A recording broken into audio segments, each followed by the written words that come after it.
obviously, in every society, there are people who are against this society. They may be simple criminals, ideologically in disagreement with the state policy, conscientious enemies, simply psychotic personalities who are against anything. The first human being who formulated the tactics of subversion was a Chinese philosopher by the name of Sun Tzu.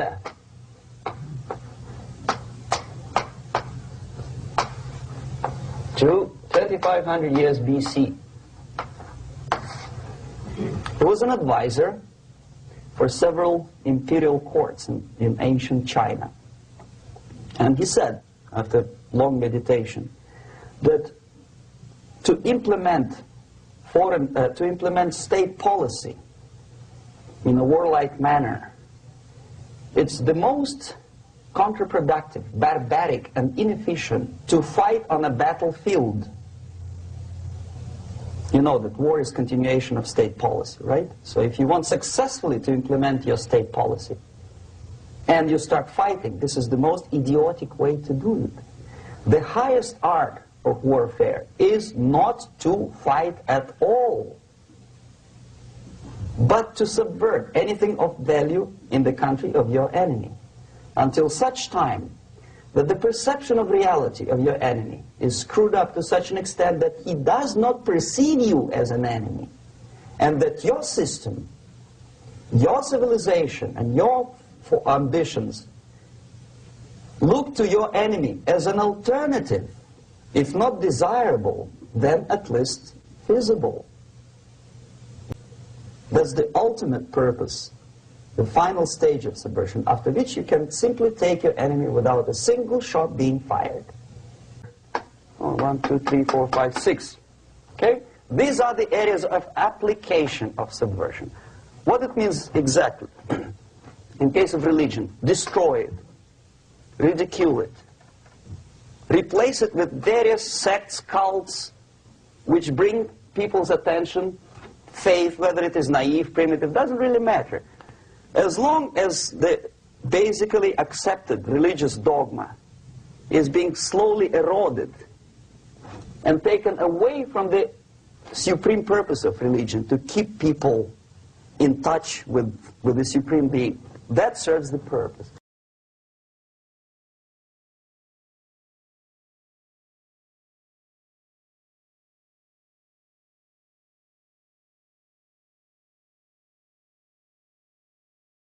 Posting having to do with the Zionist state of Israel.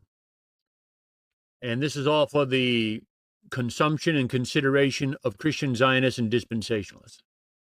And honestly, I'm trying to help.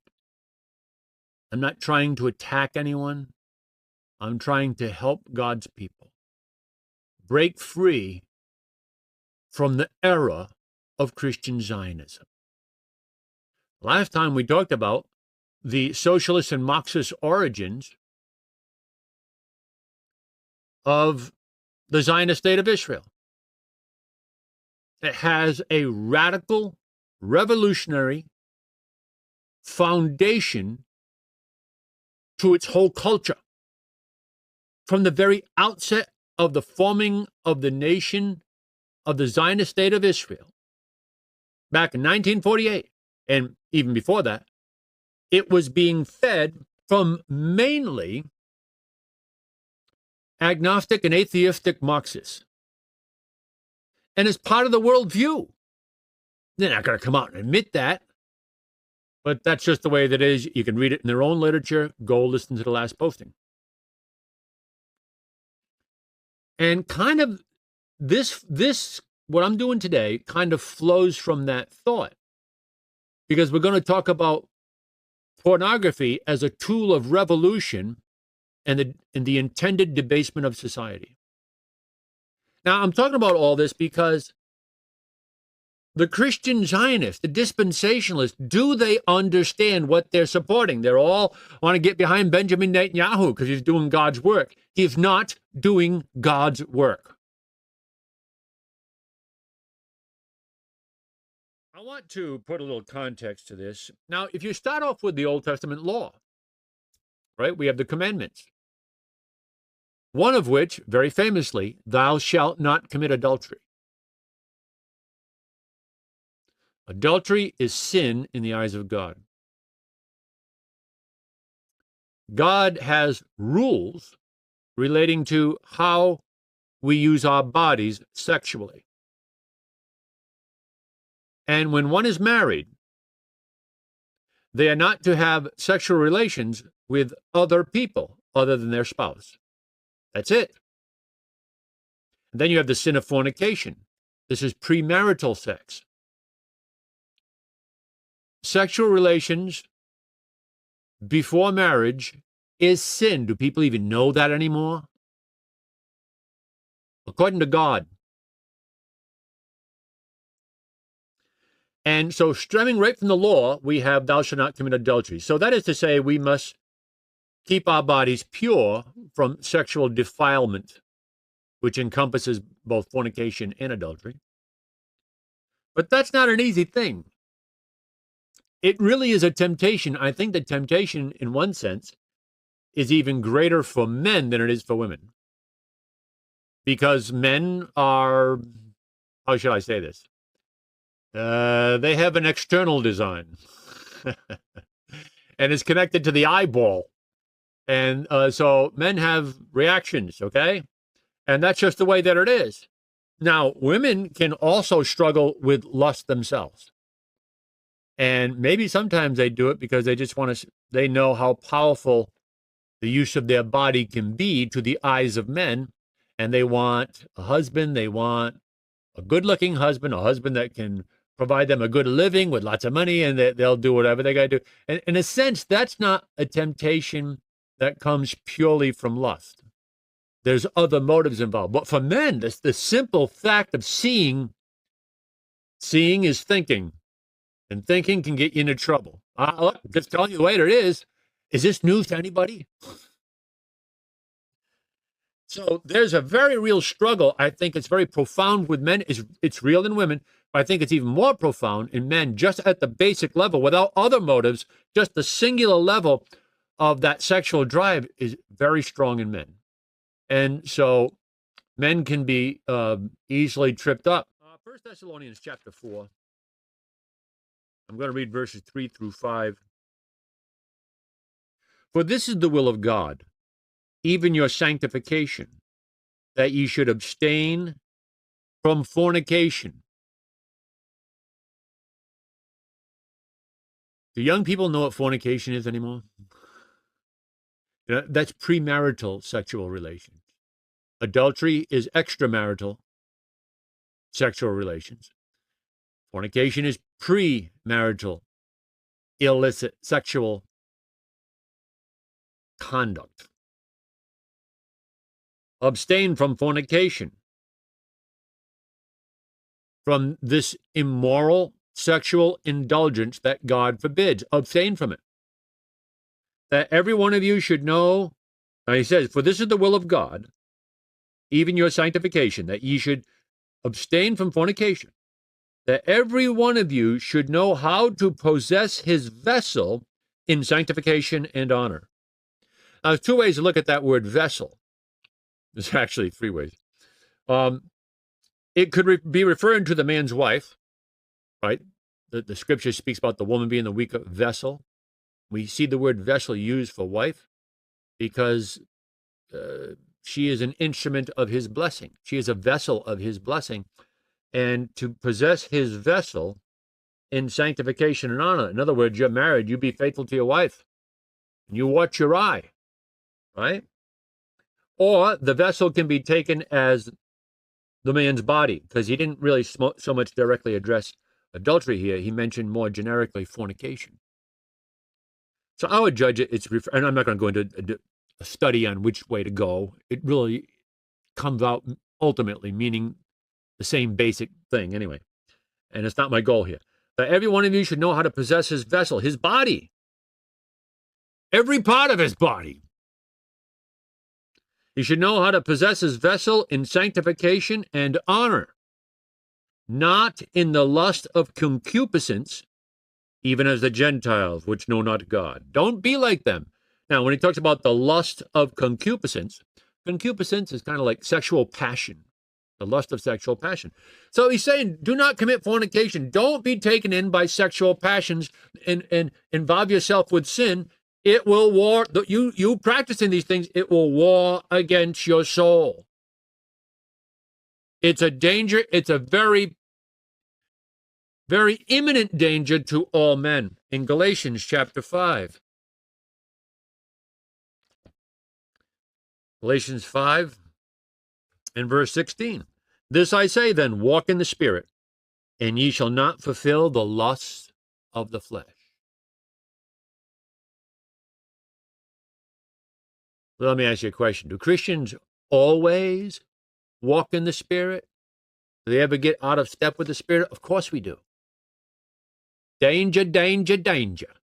Yeah, you're in a danger zone. Now, for you men, and myself included, that's a danger zone.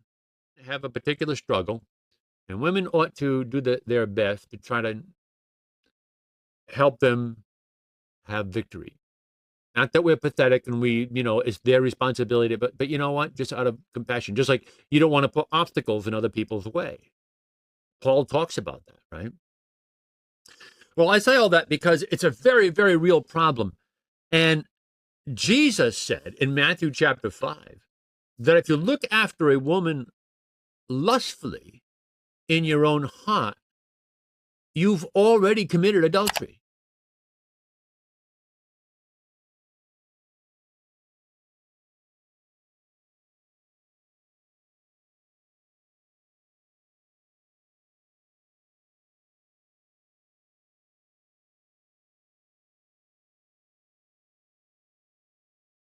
You didn't actually go out and perform the act of adultery in the literal sense, but you've committed adultery in your heart.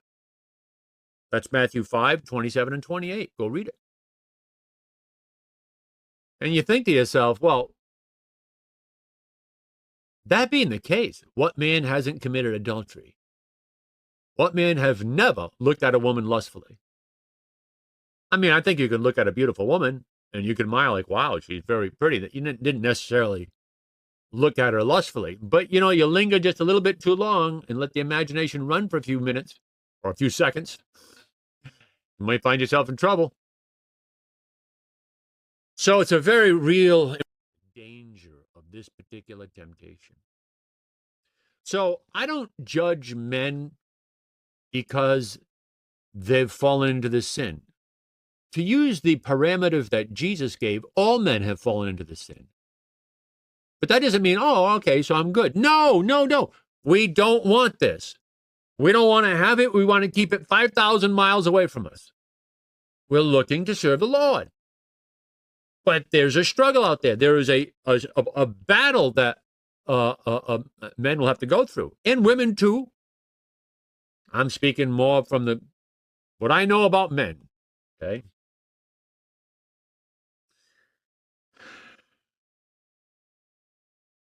So while all men maybe have committed adultery in their hearts,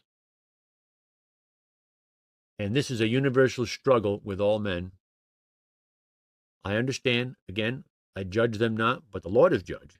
And he says, don't do it. So I'm in agreement with him. But I don't judge them. But I tell them what they need to do. I'm using the scripture to do it. But look, a man struggling with sin is one thing.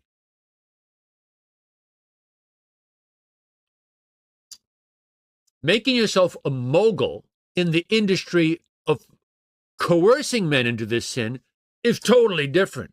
It's your life. When you make it your life to be a pornographer, for someone to engage in an industry that's designed to draw people into this sin, which is an easy thing to do, to design it, you're corrupting people. Pornography is used as a revolutionary tool to debase society.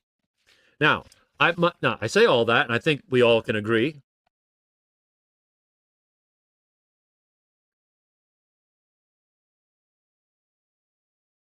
The last posting, we were talking about the revolutionary Marxist origins of the Jewish state. Part of that revolutionary movement is the Jewish insertion into the pornography business, to the point where they dominate. And there's a reason. I'm not making these things up. And I'm saying this because the Christian Zionists and dispensationalists, they say, oh, God chose a people, we got to bless them, and they're God's people, and we got to just pray for them and supply them the needs, and they got to win this war, they got to bomb Iran, we got to clean out Gaza, and then what's after that, the West Bank, and everything else, and yeah, they're going to get their greater Israel. Wait a minute, stop. Do you know what you're doing? There was I watched a video. It was on Judge Napolitano's podcast. And they had Mr. Giraldi on. Isn't that his name, Giraldi? And they were talking about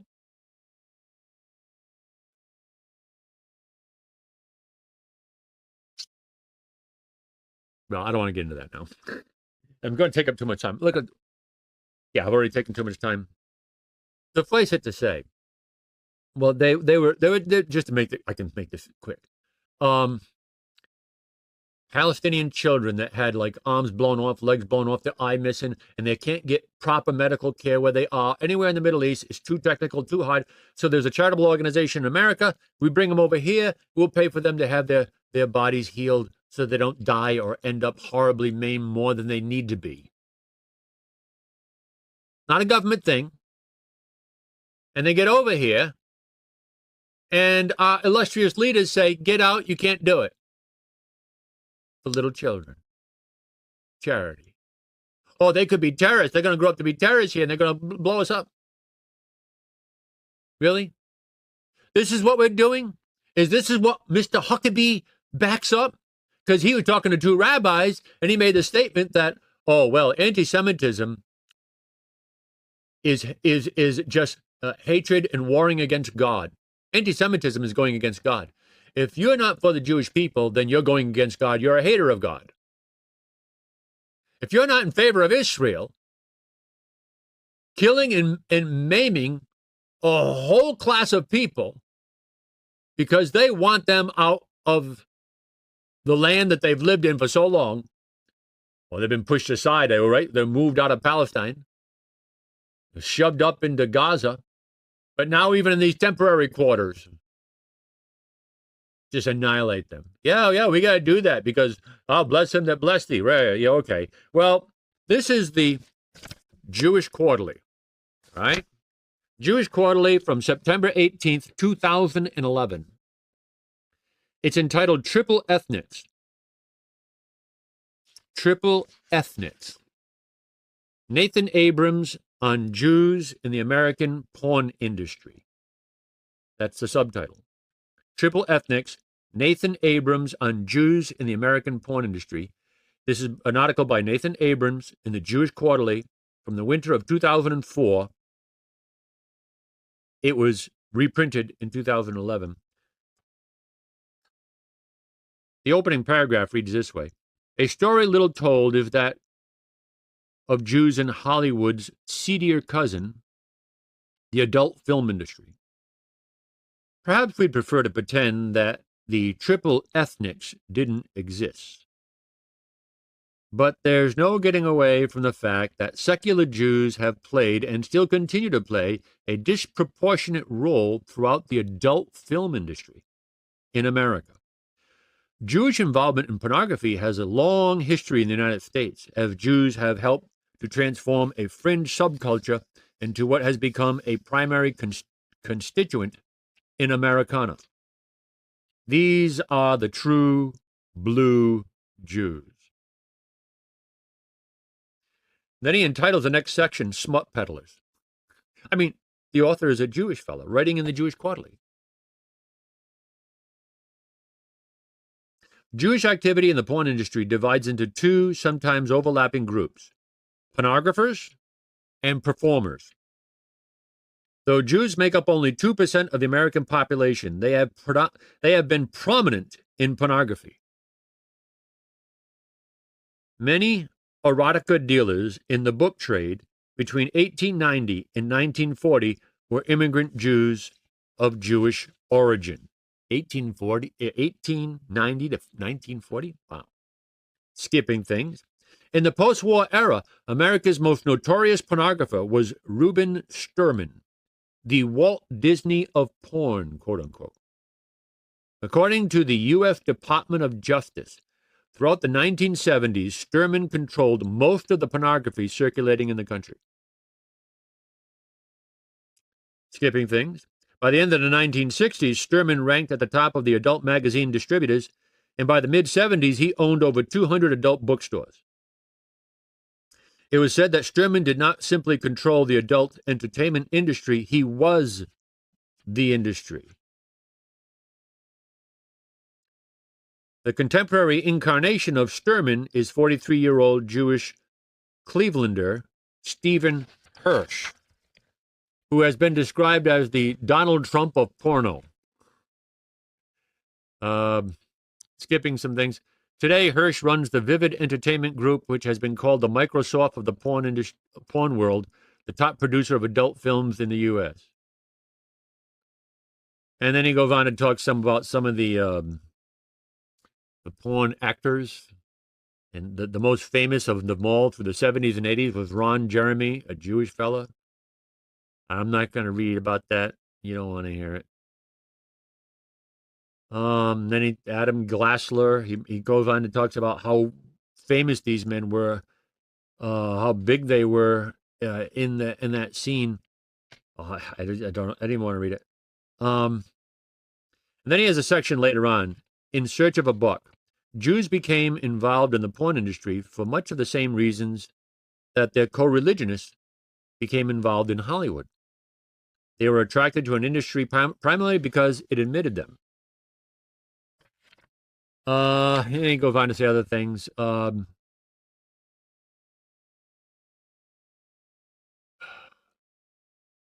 He talks about them wanting to make a profit and things like that. Okay, let me skip that. He says this later on under a section entitled Secular Sex. Very few, if any, porn films have overtly Jewish themes, although Jeremy once tried to get several Jewish porn stars together to make a kosher porn film.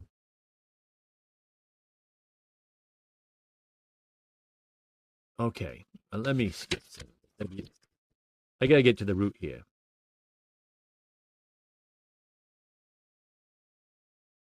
All right, here's an Orthodox Jew. Furthermore, as Orthodox Jew in porn gossip manga, Luke Ford explained, quote, porn is just one expression of the rebellion against standards, against the disciplined life of obedience to Torah that mocks a Jew living in Judaism, end quote. It is also, the author writes, a revolt.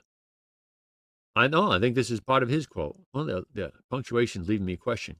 It is also a revolt against parents who wish their children to be lawyers, doctors, and accountants. Okay, let me skip some of that. So this is what I need to read. This section later on is called Sexual Revolutionaries. That's what I wanted to get to. Some porn stars viewed themselves as frontline fighters in the spiritual battle between Christian America and secular humanism. So the Jews mainly were thinking of themselves as secular humanists. And they didn't like being in Christian America. So I'm reading from Nathan Abrams from the Jewish Quarterly. And he writes, some porn stars viewed themselves, and he means Jewish porn stars, as frontline fighters in the spiritual battle against Christian America and secular humanism. According to Ford, Jewish X-rated actors often brag about their, quote, joy in being anarchic, sexual gadflies to the puritanical beast, end quote. Jewish involvement in porn, by this argument, is the result of an atavistic hatred of Christian authority. They are trying to weaken the dominant culture in America by moral subversion. This is part of the Marxist revolution. We need to overthrow Christ. We need to overthrow the faith of Christ. We need to overthrow America. What better way than to subvert their whole culture and make them a weak people, which porn does that. Right? It wars against your soul. So Peter said. They are trying, Mr. Abrams says, they are trying to weaken the dominant culture. He means the Christian culture in America. They're trying to weaken the dominant culture by moral subversion. A little bit later, he says, Al Goldstein, the publisher of, I don't even want to say the name of his magazine, but it was one of these raw pornographic magazines. You probably have heard the name. But Al Goldstein, the publisher of an X-rated magazine, made this statement, quote, the only reason that Jews are in pornography is that we think that Christ blanks. I'm not even going to read the word. Christ blanks. He's speaking vulgar of Jesus. The only reason that Jews are in pornography is because we think that basically we hate Christ. We think he's terrible. But he says it in a vulgar way, and I'm not going to repeat that. That's why they're in pornography. Catholicism blanks, same thing. We hate it. We don't believe in authoritarianism. And then the author says, pornography thus became a way of defiling Christian culture as it penetrates to the very heart of the American mainstream. Its subversive character becomes more charged. It's a revolutionary attack against the dominant Christian culture because they hate it, because they hate Christ. This is what Nathan Abrams is writing in the Jewish Quarterly. What am I supposed to do? Then later on, we read, just as the Jews have been disproportionately represented in radical movements over the years, well, that was last posting we did in the Marxist movements that founded the Zionist State of Israel. Just as Jews have been disproportionately represented in radical movements over the years, so they are also disproportionately represented in the porn industry. Jews in America have been sexual revolutionaries. A large amount of the material on sexual liberation was written by Jews. Those at the forefront of the movement, which forced America to adopt a more liberal view of sex, were Jewish. Jews were also at the vanguard of the sexual revolution of the 1960s. Wilhelm Reich, Herbert Marcuse, and Paul Goodman replaced Marx, Trotsky, and Lenin as required revolutionary reading. This is the new Marxism for the pornographers. We're going to use pornography to destroy the bourgeois culture of American Christianity.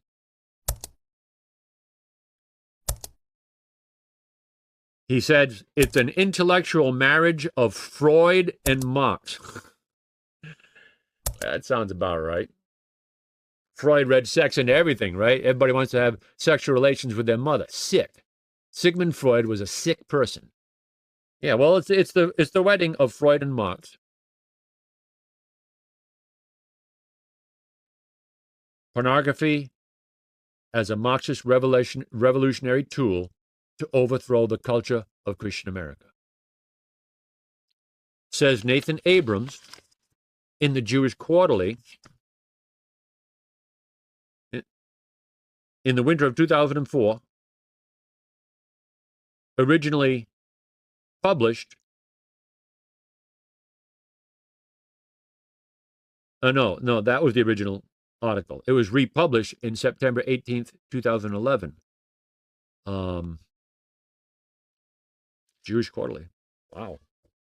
And then at the end of all this, and then he says this, overall then, porn performers are a group of people who praise rebellion, self-fulfillment, and promiscuity. And then the last paragraph is entitled, What Are We Ashamed Of? Question mark. He says at the end of that paragraph, why are we ashamed of the Jewish role in the porn industry? We might not like it, but the Jewish role in this field has been significant, and it is about time it was written about seriously. And just so you know, Nathan Abrams is a lecturer in modern American history at the University of Aberdeen. He had just completed a book, back then, he just completed a book on neoconservatism in the United States. Now look, there's a lot of Jews that are no doubt disgusted with their compadres that they are so involved in this kind of industry. And for those Jews that are disgusted and they voice their opposition to it, good for them. I'm not talking about them. But I'm saying, oh, look, I'm just quoting from the Jewish Quarterly. There is a revolution. When the Christian Zionists and the dispensationalists are just supporting the Zionist state of Israel, and they're closing their eyes. I mean, the Zionist state of Israel is one of the leading capitals of sodomy. The gay pride parades there, you don't want to know about. The Holy Land, yeah. The Holy Land. Well, you have to walk over the dead bodies before you get to the gay pride parade.